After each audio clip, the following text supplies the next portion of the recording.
तो नमस्कार दोस्तों, आप सभी का फिर से एक बार और स्वागत है हमारे YouTube चैनल भोजपुरी पेज में। और मैं हूं आप सबका दोस्त भाई अजीत यादव।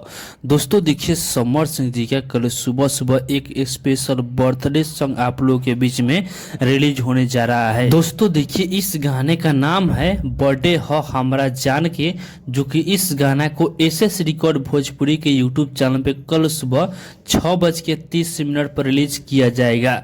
जो कि इस गाने समर सिंह जी सिंगल ही अपने आवाज में इस गाने को गाए हैं। और दोस्तों बता दें कि इस गाना को प्रभु विष्णुपुरी जी लिखे हुए हैं, तो आप लोग समझ ही सकते हैं कि ये गाना ब्रांडेड गाना होने वाला है।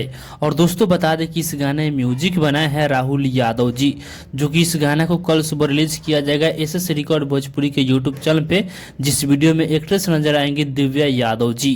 तो बाकी दोस्तों फिलहाल का ही अपडेट है, आप लोग कल सुबह तैयारी है इस गाने को सुनने के लिए। बाकी आप लोग इसके बारे में क्या कहना चाहते हैं कमेंट बॉक्स में बताइएगा। और इसी के साथ हम इस वीडियो को समाप्त करते हैं।